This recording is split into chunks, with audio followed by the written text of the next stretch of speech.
Okay, सो YouTube पर हर कोई grow करना चाहता है, पर सिर्फ 10 या 12 सब्सक्राइबर्स वाला नया यूट्यूबर हो या कोई 10 मिलियन वाला पॉपुलर यूट्यूबर ही क्यों ना हो, एक डर सबके मन में होता है, चैनल डेड होने का डर। पर ये जो ग्राफ तुम्हारे सामने है, ये इस सब का सॉल्यूशन है। एक बार तुम इसे सही से समझकर अप्लाई कर लेते हो, आई कैन गारंटी कि तुम्हारा चैनल डेड कभी भी नहीं होगा। और अगर वो ऑलरेडी डेड है तो तुम इस स्ट्रेटेजी को अप्लाई करके उसे बिल्कुल सही भी कर सकते हो। एंड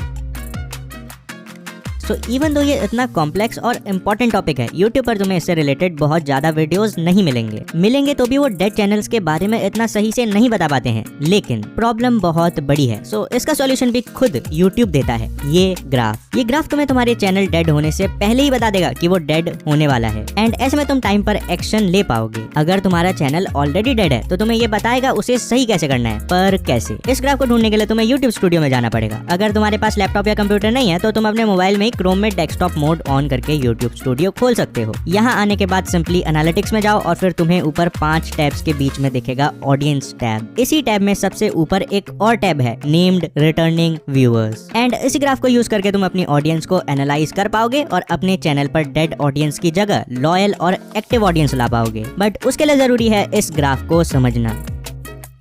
तो ये डेटा बिल्कुल ही सिंपल है, न्यू वर्सेस रिटर्निंग व्यूअर्स। जो ब्लू वाली लाइन है वो दिखा रही है कि एक स्पेसिफिक टाइम पीरियड में तुम्हारे चैनल पर कितने नए लोग आए। वहीं ये पर्पल वाली लाइन दिखा रही है कि कितने लोग दोबारा आए। दोबारा से बेसिकली मेरा मतलब है कि कितने लोगों ने एक से ज्यादा वीडियो को देखा। पर अब बात आती है हम इन नंबर्स का करें क्या, इनका मतलब क्या है और कौन सा ग्राफ सही है यार, व्यूज किससे ज्यादा आने वाले हैं बताता हूँ।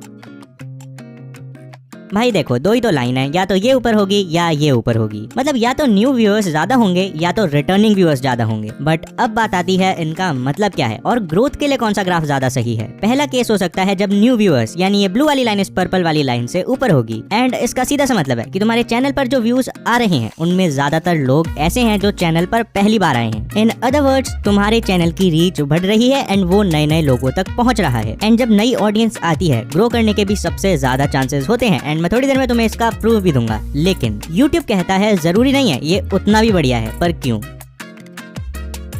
देखो, एक तरफ तो चैनल को ग्रो करने के लिए न्यू व्यूअर्स काफी जरूरी हैं और कई टाइप के कंटेंट तो होते ही ऐसे हैं जहां न्यू व्यूअर्स ही मेन होते हैं। एग्जांपल के लिए तुम कोई भी ट्यूटोरियल चैनल ले सकते हो या इवन कई न्यूज चैनल्स पर भी ज्यादातर व्यूज नई ऑडियंस से ही आते हैं। अब अगर उनकी स्ट्रेटेजी ही न्यू व्यूअर्स को टारगेट करना है तो अलग बात है, वरना अगर तुम एक नॉर्मल चैनल हो तो लॉन्ग टर्म में तुम्हें इसका बहुत नुकसान हो सकता है। पर कैसे? इसके लिए तुम्हें जानना होगा न्यू व्यूअर्स मेनली 2 केसेस में आते हैं। 1 के बारे में डिटेल में बात करेंगे, पर 2 है कंटेंट टाइप। जैसे मैंने तुम्हें बताया, ट्यूटोरियल या हाउ टू चैनल्स में मैक्सिमम नए व्यूअर्स आते हैं। एंड यहाँ उन लोगों का एम बस अपनी प्रॉब्लम सॉल्व करना होता है। मान लो किसी को सीखना है हाउ टू ड्रिंक वाटर, तो वो ये वीडियो देखेगा और आगे बढ़ जाएगा। भाई एक बार पानी पीना आ गया तो वो इस चैनल को दोबारा क्यों ही देखेगा? तो ये था रीजन नंबर 2 कि एक तरफ तो नए लोग तुम्हारी वीडियो को डिस्कवर करेंगे, पर इन वीडियोस में रिटर्निंग व्यूअर्स उतने नहीं आ पाते हैं। पर फीस ज्यादा हो सकता है। पर कैसे?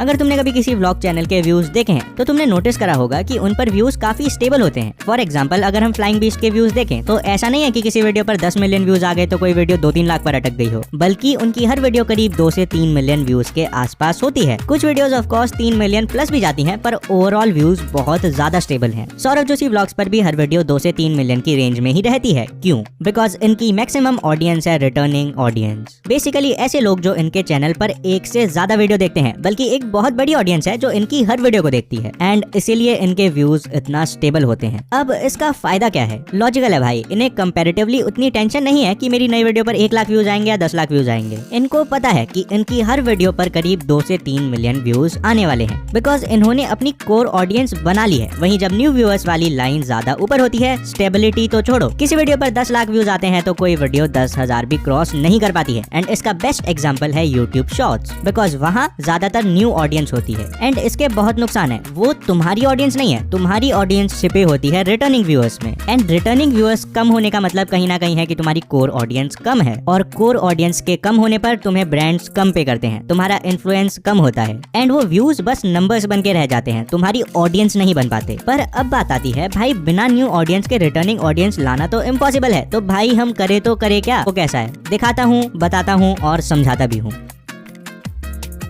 ये जो ग्राफ तुम अपने सामने देख रहे हो, यही ग्राफ तुम्हारी ग्रोथ के लिए आइडियल है। पर इसमें ऐसा क्या खास है? सबसे पहले तुम देखोगे तो इस ग्राफ में न्यू ऑडियंस वाली लाइन कंसिस्टेंटली काफी हाई है एंड इसका मतलब है चैनल पर रेगुलरली न्यू व्यूअर्स आ रहे हैं। एंड यही सेम एम तुम्हारा भी है कि चैनल पर पहले न्यू व्यूअर्स तो आए, तभी तो तुम उन्हें रिटर्निंग व्यूअर्स में कन्वर्ट कर पाओगे। लेकिन मैं तुम्हें सही बताऊं तो रिटर्निंग व्यूअर्स के मुकाबले न्यू व्यूअर्स लाना उतना मुश्किल नहीं है, बल्कि रिटर्निंग से तो काफी आसान है। ऑल्दो वीडियो के एंड में मैं तुम्हें न्यू व्यूअर्स का भी तरीका बताऊंगा, बट मान लो अभी तुम्हारे 10 न्यू व्यूअर्स आते हैं, तो भाई अब तुम्हारे सामने चैलेंज है कि तुम कुछ भी करके उन 10 लोगों को न्यू व्यूअर्स से रिटर्निंग व्यूअर्स में कन्वर्ट कर दो। बेसिकली उन्हें मजबूर कर दो कि वो तुम्हारी एक से ज्यादा वीडियो देखें। जैसे यहाँ तुम देखोगे तो मेरे कंसिस्टेंटली न्यू व्यूअर्स आ रहे हैं एंड ये बहुत बढ़िया है, पर मैं फिर इस ऑडियंस को अपनी रिटर्निंग ऑडियंस में कन्वर्ट भी कर लेता हूँ एंड इससे मेरी काफी बढ़िया कोर ऑडियंस बन चुकी है। एंड इसका प्रूफ है कि जब भी मैं वीडियो डालता हूँ तुम देख सकते हो कि मेरे रिटर्निंग व्यूअर्स एकदम से ऊपर जाते हैं। पर अब बात आती है न्यू व्यूअर्स को रिटर्निंग व्यूअर्स में कन्वर्ट कैसे करें, बताता हूँ। एंड इसके साथ अब मैं तुम्हें अपनी पावर टिप भी बताऊंगा।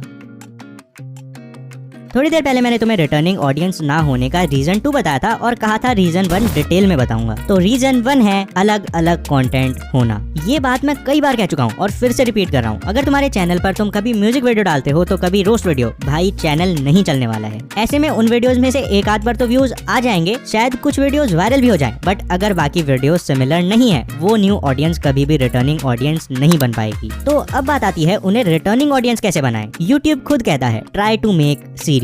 जैसे यूट्यूब पर एक चैनल है नेम्ड फिंग एंड वो कॉन्स्पिरेसी टाइप ऑफ कंटेंट के बारे में बात करता है। अब व्हाट ही डिड वाज उसने डार्क वेब के बारे में एक 3 पार्ट की सीरीज बनाई है। अब इससे होगा क्या कि अगर कोई पार्ट 2 देखता है तो चांसेस आर हाई वो पार्ट 1 और पार्ट 3 भी देखेगा। वो पार्ट 3 देखता है तो पार्ट 1 और पार्ट 2 भी देखेगा। हेंस कोई नया व्यूअर्स इन तीनों में से किसी भी वीडियो पर आएगा तो वो बाकी वीडियोस भी देखेगा एंड हेंस रिटर्निंग व्यूअर बन जाएगा। एंड ये था point number 1, make series of content. इससे होगा क्या, न्यू ऑडियंस की जो कोर प्रॉब्लम है, no reason to return to your channel, वो प्रॉब्लम सॉल्व हो जाएगी। पॉइंट नंबर 2 है कंटेंट, टॉपिक और वीडियो फॉर्मेट को थोड़ा बहुत कंसिस्टेंट रखो। नहीं, इसका मतलब ये नहीं है तुम एक्सपेरिमेंट नहीं करोगे, बट थोड़ी कंसिस्टेंसी जरूरी है। जैसे मेरे फॉर्मेट में एक बात बड़ी कंसिस्टेंट है, मैं हर वीडियो के एंड में तुम्हें कुछ तगड़ा जरूर बताता हूँ। जैसे इस वीडियो में अब मैं तुम्हें बताऊंगा मेरी power tip. It's simple, never make a single piece of content, at least try not to. Basically try करो कि जब भी तुम वीडियोस बनाओ तो एटलीस्ट 2 या 3 वीडियो सिमिलर हो। लेकिन जब तक नई ऑडियंस नहीं होगी, रिटर्निंग व्यूअर्स कहाँ से आएंगे भाई।